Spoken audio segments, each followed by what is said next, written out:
먼저 레위기의 구조를 말씀드리면 1장에서 7장까지는 5대 제사법이 나옵니다.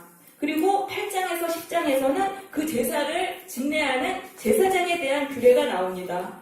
그리고 11장에서 15장부터는 백성들이 일상생활에서 지켜야 하는 정결법이 나옵니다.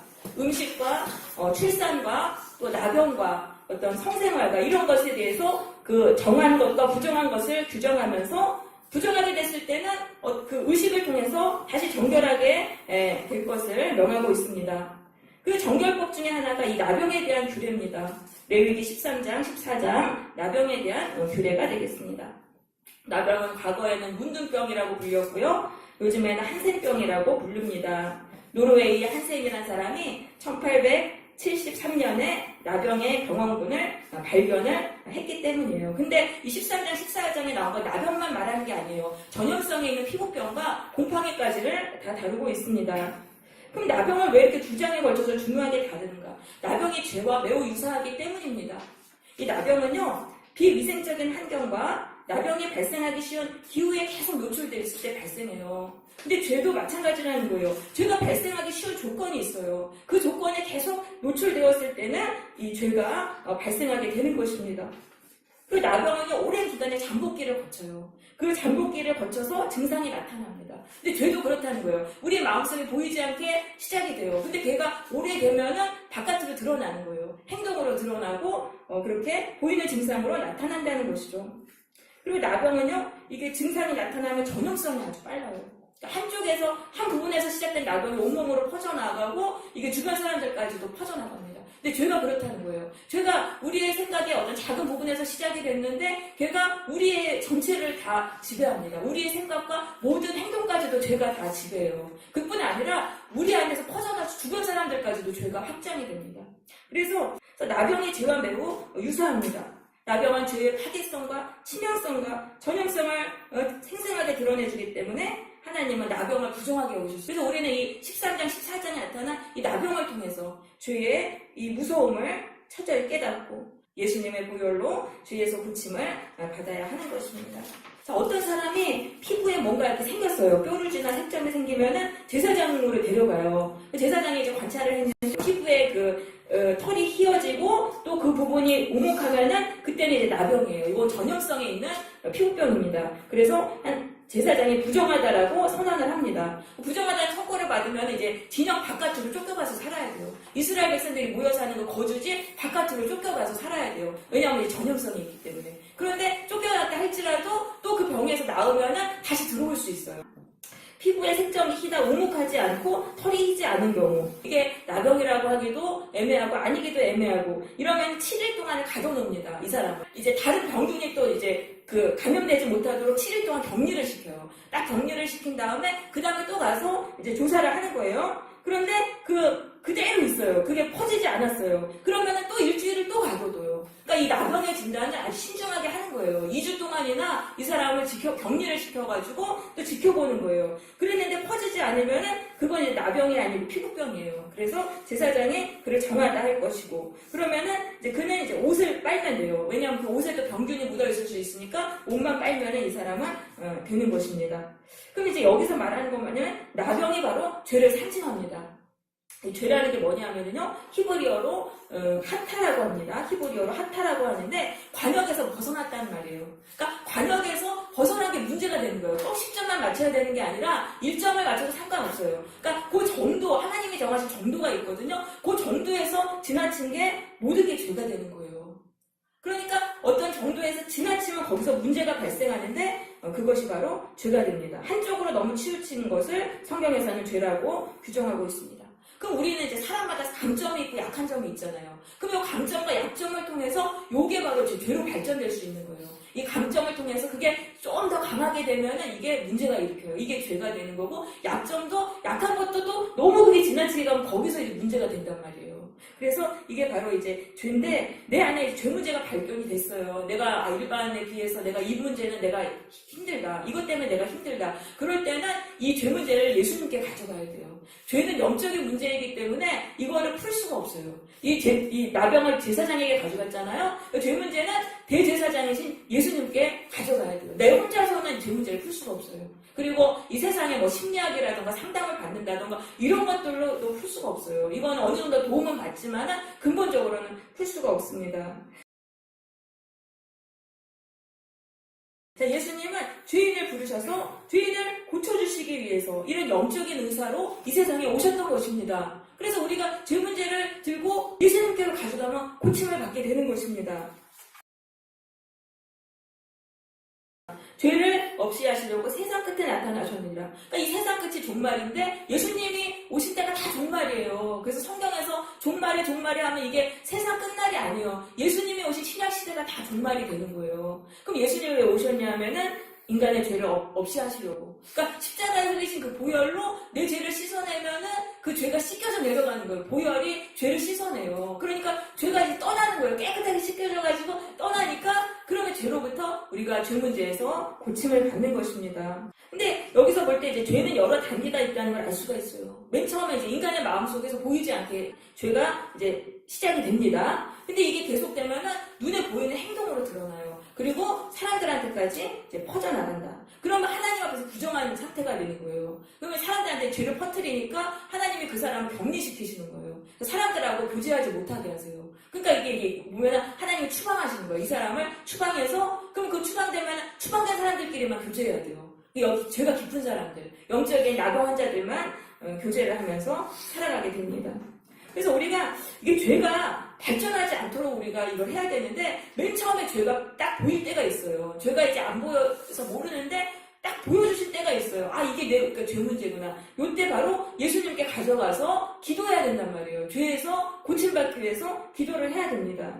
근데 그게 바로 2주간의 이 격리 기간인 거예요. 내가 이제 죄를 내가 고침받아야 되겠다. 이게 딱 결심될 때는 사람들하고 되도록 격리해야 돼요. 왜냐하면 죄는 사람에게서 사람에게로 옮겨져요. 이 사람이 이게 영이거든요. 죄의 영이 사람에게서 사람에게로 옮겨지는 것입니다.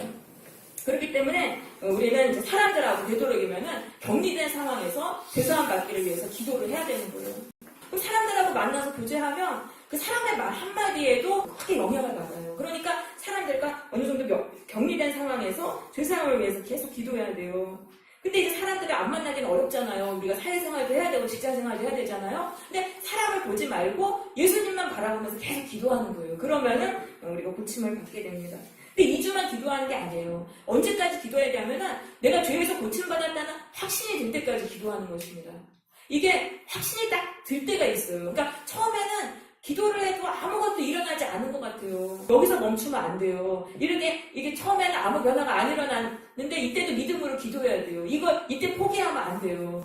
그래서 계속 기도하면은 이게 성령님이 막 내 마음을 만지시는 게 느껴져요. 그게 바로 치유를 받는 거라고 이제 또 할 수 있어요. 그러니까 죄로 인해서 이제 내 마음이 딱딱하게 굳어졌어요. 완악하고 딱딱하게 굳어졌는데 예수의 보혈로 계속 그걸 씻어내면은 이 죄가 이게 씻겨져 나가서 마음이 말랑말랑하게 되고 부드럽게 되는 게 느껴져요. 그게 성령님이 내 마음을 만지신 거거든요. 그러니까 그때까지 기도를 하면 돼요. 그때까지 기도하면은 정말 죄에서 풀려나요. 그 죄가 나한테 없어지고 더 이상 그 기도는 또 나오지도 않아요. 이미 그 기도는 할 필요가 없는 거예요. 그러니까 그때까지 기도를 하시면은 됩니다. 이제 그다음에 옷을 빤다는 거 뭐냐면 환경을 정리하는 거예요. 죄가 또 나한테 묻어오지 않도록 그 환경을 정리를 하면 되는 것입니다.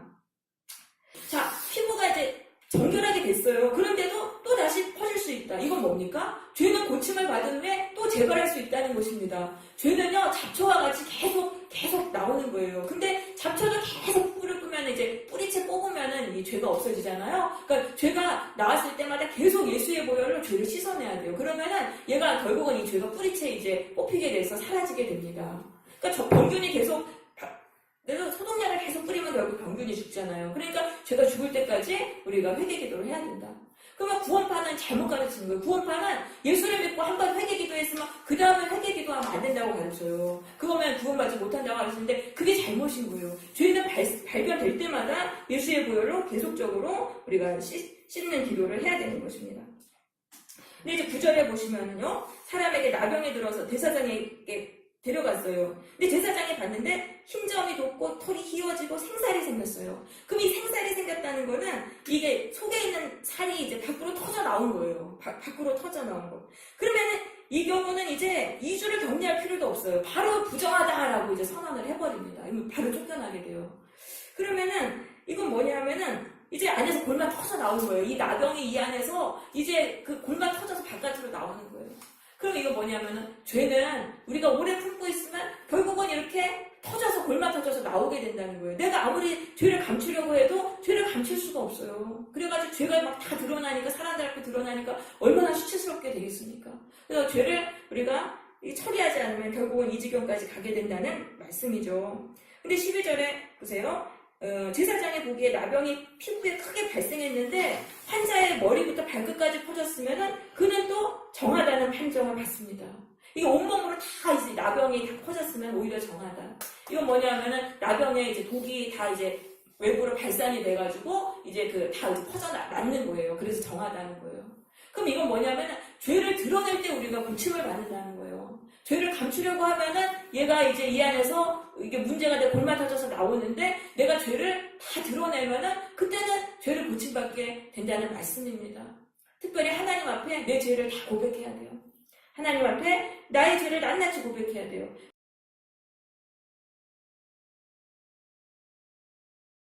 자, 하나님께 우리의 죄를 낱낱이 다 고백했어요. 그럼 하나님의 우리 죄를 사하신대요. 사하신다는 거는 이 원어, 헬라어 원어로 보면 떠나게 한다는 겁니다. 우리에 있는 죄를 예수의 보혈로 씻어서 떠나게 해주시고 우리를 죄로부터 해방해 주신다는 말씀이에요. 그래서 하나님 앞에 우리가 이렇게 우리의 죄를 낱낱이 고백하는 기도를 드려야 돼요. 하나님 뭐 주세요, 이거 해주세요, 뭐 해주세요. 그런 기도 드리지 마시고 하나님 제 안에 이런 죄가 있어요. 하나님 제가 고침받기 원해. 죄에서 고침받으려면 이 기도를 해야 되는 거예요. 낱낱이 하나님께 죄를 고백을 해야 됩니다. 그리고 이렇게 회개 기도를 할 때는요. 그게 이제 한국말로 기도해야 돼요. 되도록이면 방언으로 하지 마요. 왜냐하면 내 귀가 그걸 들어야 되는 거예요. 내가 내 귀에 안 들리면은 나는 계속 내가 잘난 줄 알고 계속 그렇게 착각 가운데 살아간단 말이에요. 그러니까 내가 이런 죄를 지었습니다. 계속 고백을 하고 그걸 해서 내 귀로 들어야 하는 것입니다. 그리고 사람들 앞에서도 죄를 감추려고 하지 말고 부끄럽지만 그 모습 그대로 살면서 오직 속죄받기를 위해서 기도해야 돼요. 그러니까 죄를 감추려고 하면은 이게 큰 문제가 발생하는 거죠. 그럼 14절에 보세요. 14절에 아무 때에든지 그에게 생살이 보이면 부정해요. 그런데 또 16절에 보시면 생살이 변해서 희어지면은 또 정하게 돼요. 그럼 이건 뭐예요?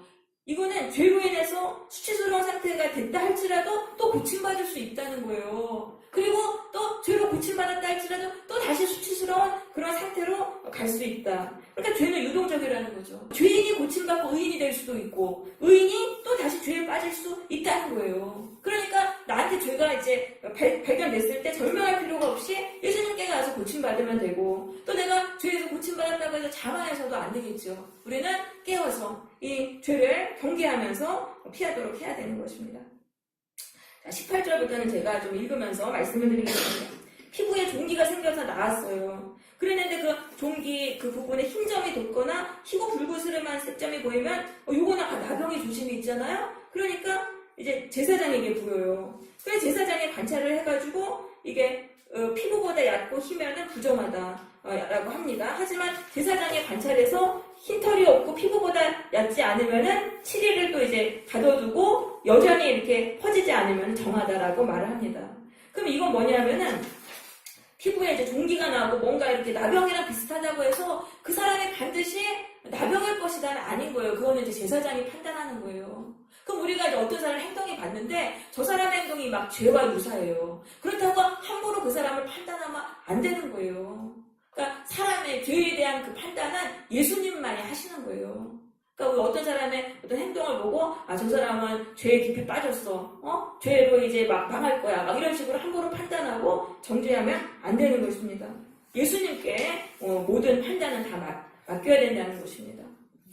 자, 24절에 보세요. 24절. 피부가 불에 댔어요. 그랬는데 그 댄 곳에 불구스름하고 희거나 순전히 색점이 생기면은 제사장한테 또 가져가게 됩니다. 그렇게 돼서 이제 또 처리를 하는데 이건 뭐냐면 화상을 통해서 화상을 당하면 약해지잖아요. 그 약한 곳을 통해서 나병이 발생할 수 있다는 것입니다.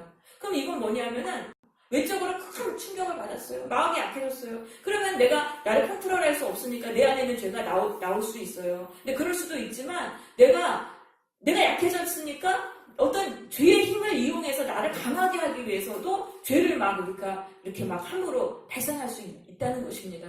그래서 이건 되게 위험한 것입니다. 그래서 내가 약해졌기 때문에 내 안에 있는 죄로 나를 강하게 한다. 이렇게 되면 죄의 지배 속으로 들어가요. 그러니까 이렇게 되면 안 되고 우리가 마음이 약해졌을 때가 굉장히 위험한 때예요. 이때는 하나님께 기도해야 돼요.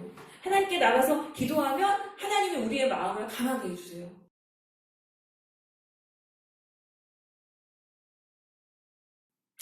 자, 그 다음에 우리가 이제 넘어가서 38절을 보겠습니다. 38절 보세요. 자, 남자와 여자의 피부에 색점이 있어요. 흰점이 있는데 제사장이 진찰했는데 피부의 색점이 부유스름하다. 부유스름하다는 거는 흐릿한 흰색입니다. 흐릿한 흰색이면은 이는 피부에 발생한 어루럭이라는 거는 그 단순한 피부병입니다. 피부 겉에만 번지는 피부병이에요. 그래서 이는 정하리라. 그럼 나병은요, 속이 썩어가는 거예요. 피부 속이 썩어가는데 이 어루럭에는 피부 겉에만 이제 문제가 있는 거예요. 그럼 그거는 정한 것입니다. 그럼 뭐냐면 하나님은 외적인 것은 보시지 않는다는 거예요. 내면의 죄를 보시는 거지 하나님이 보시는 거는, 그러니까 외적인 거는 별로 그렇게 하나님은 그거는 문제 삼지 않으신다. 인간은 외적인 것을 봅니다. 그 사람의 외모와 신분과 그 사람의 어떤 태도, 이 겉으로 나타난 것을 가지고 문제를 삼는데 하나님은 그렇지 않으시다는 거예요. 하나님은 인간의 내면을 보신다는 것입니다. 이런 관점이 다릅니다. 그래서 이 성도는요, 이 외적인 것에 관심을 두지 말고 내 내면의 죄에 관심을 두고 예수님의 보혈로 이 내면의 죄를 고침받아야 하는 것입니다. 40절입니다. 누구든지 이제 머리털이 빠졌어요. 42절에 근데 거기에 희고 불그스름한 색점이 있으면 나병이 이제 난 것입니다. 그러면 44절 보세요. 그러면 이마에 이제 나병이 났으면은 제사장이 그럼 확실히 부정하다 한다. 여기는 확실이라는 말이 붙어요. 머리에 생긴 나병은 확실히 부정하다. 그럼 머리는 뭡니까? 인간의 사고와 생각입니다. 인간의 사고와 생각이 죄의 지배를 받으면 확실히 부정하게 되는 것입니다. 이거는 굉장히 위험한 거예요. 우리의 생각이 죄의 지배를 받지 않아야 되는 것입니다. 그러려면 하나님의 말씀으로 우리의 신앙을, 우리의 생각을 세워야 되는 거예요. 그래야지 죄에 빠지지 않게 되는 것입니다. 자, 그래서 이제 부정하다는 선고를 받았잖아요. 그러면 46절은 그 나병으로 판정받은 자가 취해야 하는 행동을 말하고 있습니다. 제사장이 부정하다 이렇게 선언을 했잖아요. 그럼 나병한 자는 옷을 찢고 머리를 풀어야 돼요. 이거는 극도의 슬픔을 나타내는 표현인 것입니다. 그리고 밑입술을 가리고 부정하다라고 외칩니다. 왜냐하면 이제 병균이 퍼져나가지 않기 때문에 이렇게 가리면서 부정하다, 늘 자기에 대해서 부정하다고 이렇게 외쳐야 됩니다. 그러면서 이 병이 된 날은 혼자 살아야 돼요. 혼자죠. 진영 밖에서. 이스라엘 사람들이 사는 그 거주지 저 바깥에서 이렇게 혼자 살아야 됩니다. 왜냐하면 이 죄는 전염성이 있기 때문에 이렇게 살아야 되는 것입니다. 그러니까 참 이제 불행한 인생이 되는 거죠. 그래서 이 모든 인간이 이 죄인이라는 말은 모든 인간이 영적인 나병 환자라는 그런 말입니다. 모든 인간은 죄로 인해서 하나님과 사람으로부터 격리되어서 고독 가운데 죽어가는 거예요. 죄가 너무나 무섭다는 것이죠. 그래서 하나님은 인간을 죄로부터 구원하시기 위해 하나님의 아들 예수님을 보내주신 것입니다. 예수님이 이 세상에 오셔서 수많은 나병 환자들을 고쳐주셨어요. 그것은 바로 예수님이 인간의 죄를 고치시는 분이심을 나타내는 것입니다. 자, 그래서 우리가 죄인이라고 걱정할 필요가 없어요. 예수님께 가서 고침받으면 돼요. 그러면 구체적으로 그럼 어떻게 해야 되는가? 이 45절, 46절처럼 해야 됩니다. 첫 번째로 교만을 버리고 겸손하게 내가 죄인이라는 걸 인정해야 돼요. 나병 환자는 부정하다 하고 외쳤습니다. 그것처럼 우리도 그렇게 인정해야 돼요. 나는 죄로 죽을 죄인입니다. 나는 벌레변도 못합니다. 이런 식으로 계속 인정하고 고백해야 되는 거예요. 이제 교만은 다 버려야 돼요. 교만을 다 버리고 처음으로 겸손하게 자신의 죄인임을 인정해야 돼요. 두 번째, 자신의 죄에 대해서 애통해야 돼요. 자신의 죄에 대해 애통해야 된다. 자, 마태복음 5장 4절. 애통하다는 것은 통곡하는 것을 말합니다. 죽은 사람의 그 대한 슬픔을 표현할 때 통곡하는 거. 그렇게 울어야 되는 것입니다. 마음을 찢어서 내가 죄의 병들었다는 것에 대해서 마음을 찢으며 철저하게 슬퍼해야 돼요. 그럼 그들이 위로를 받는데요. 그럼 이 위로라는 말은 헬라어로 보면은 곁으로 부른다는 뜻이에요. 곁으로 부른다. 하나님이 곁으로 불러주신다는 뜻입니다. 내가 죄인이라는 사실에 너무나 슬퍼하고 애통하는 사람은 하나님이 가까이 불러주시는 거예요. 그러니까 그전에는 하나님이 멀리 느껴졌는데 내가 죄인이라는 걸 슬퍼하고 애통해하면 하나님이 아주 가깝게 느껴지는 것입니다. 그 다음에 세 번째, 사람들과의 만남을 피하고 보혈의 능력으로 죄사함을 받기 위해 기도해야 된다. 사람들을 만나면요, 또 서로 죄의 영향력을 주고받아요. 그렇기 때문에 죄를 떠날 수가 없는 거예요. 그러니까 사람들과 분리되어서 죄사함을 받기 위해서 기도해야 되는 것이죠. 그래서 정리하면은 이제 내가 의롭다는 교만을 다 버리고 이걸 다 버려야 돼요. 그리고 바짝 엎드려져서 자신의 죄를 슬퍼해야 됩니다. 그리고 사람들과의 만남을 멀리하고 예수님의 보혈로 죄를 씻어달라고 기도해야 돼요. 그럼 이제 죄가 정말 이 죄를 씻어내서 죄에서 고침을 받게 됩니다. 그러면서 천국의 백성으로 회복이 됩니다. 하나님의 자녀가 돼서 하나님이 주시는 복을 받게 되는 것입니다. 그래서 마태복음 3장 2절에서 세례 요한이 이렇게 외친 거예요. 회개하라, 천국에 가까이 왔느니라. 회개하면 우리가 다시 하나님의 백성이 돼서 천국의 복을 누리면서 살게 되는 것입니다. 우리 모두 회개 기도를 함으로 우리의 죄 문제, 예수님의 보혈로 씻김받고 죄에서 고침받음으로 우리가 천국의 복을 누리는 그런 복된 삶이 되시기를 바랍니다.